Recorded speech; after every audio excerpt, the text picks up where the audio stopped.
I'm sorry. Go win sour grapes. Young guys who win and do that. I viewed it the same way that D. Wade saw it. Okay. I saw it the same way. It's not going to happen. They had a losing record against the Phillies, against the Braves, and against the Giants. All of them. Carlos, what are you doing back in Tampa Bay? I thought they ran you out of town. I'm Rob Parker, and my first take is that Tom Brady will have a stinker. The Lions added yet another chapter to their New York Times bestsellers list book, 100 Ways to Lose a Game at the End. And Mr. Everything around here, Rob Parker. Rob Parker. Rob Parker. Rob Parker. I'm Rob Parker.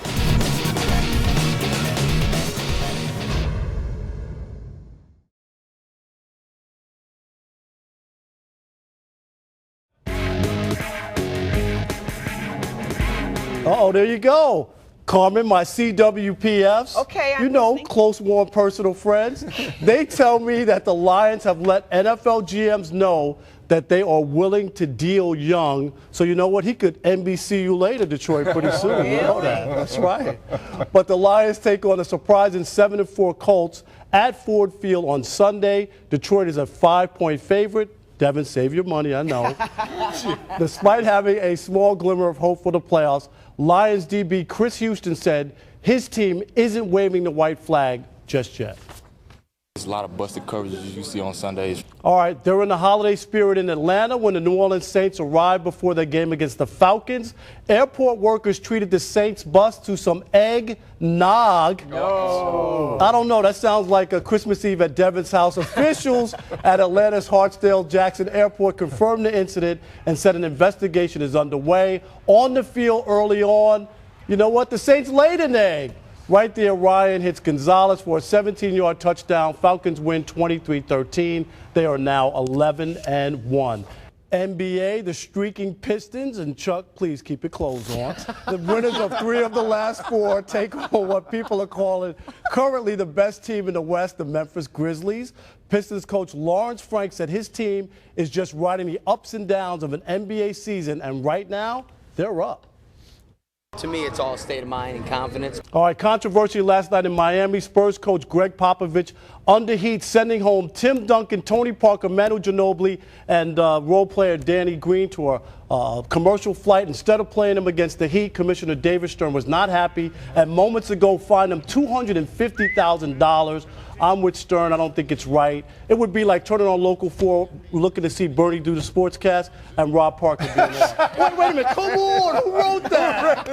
What? We are joined by ESPNNewYork.com and Mr. Everything around here, Rob Parker, on the set. Joins us for the World Series edition of The Edge, a huge baseball guy here. And Rob, let's start on the mound. Tiger starters have been dominant in the postseason. They got Justin Verlander, but the Giants bullpen has shut down their opponents. Who's got the edge overall pitching?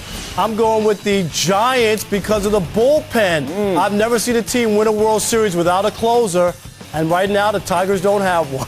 Right now they don't. They do it by committee. No DH for the Tigers in San Francisco. Who has the edge at the plate? I still go with the Tigers in the offense because of Fielder and Cabrera. Those guys are mashers.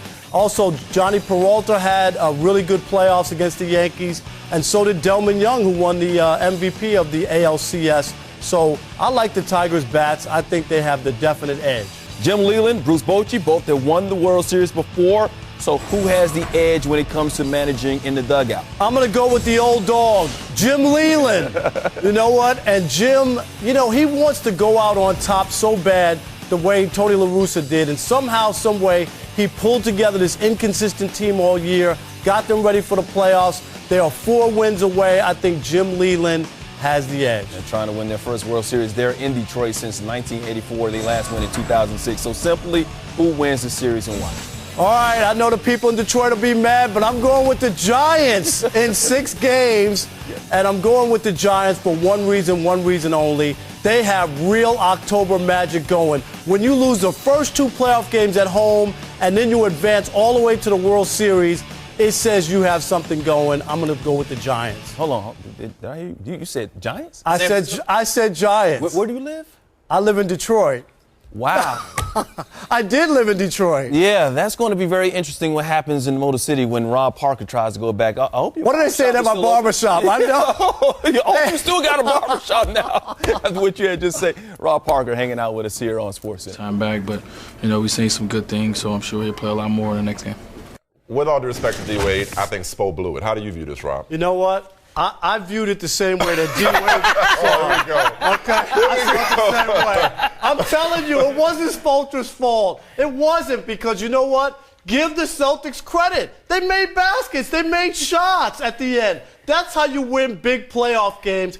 Don't tell me that Bosh, if he would have played for sure, would have won. I would have liked to have seen him in there, but that's not the reason that the Celtics won. I'm sorry. Okay, the Thunder looked like the deep, balanced, unselfish team in the last 3 games that the Spurs looked like in the first 2. That said, Rob Parker, I still think the Spurs could go in and win Game 6. And I got an answer for you. Everybody together? Oh, here we go. No way, no how. It's not happening. What are you not watching? Have you seen what the Thunder? Maybe I need a double you need dose those of glasses to. Seriously. Now you remember last year, I made a pick. I picked that the Red Sox would get swept by the Angels. No, you picked the Mets to win the World Series. No, I did not. But last year. This year, my pick is that the Phillies will sweep the fraudulent Cincinnati Reds. Fraudulent? Because they are frauds. Yes, they are. Ron Gardenhire and the Reds are frauds. Okay. And the big number is 20-33 against teams versus 500. I know Eric Davis just poo-pooed that. Yeah. But you don't poo-poo that because you don't play well against the better teams. There are a lot of bad teams that the Reds feasted on and put up those big numbers, okay? It's not going to happen. They had a losing record against the Phillies, against the Braves, and against the Giants, all of them. 3-game sweep. And when you look at the difference in the rotation, Halladay, Oswald, and Hamels is like shopping at Saks Fifth Avenue. When you look at the Reds rotation, that's like going to shop at Old Navy. It's not even close. I like Old Navy. That's okay if you want to buy a cheap sweatshirt. But if you're trying to win not going to last. The first time you Exactly. wash it, it's done. So I don't see it. Do you think Edson Volquez is a cheap sweatshirt? Absolutely. 3-game sweep, not even close.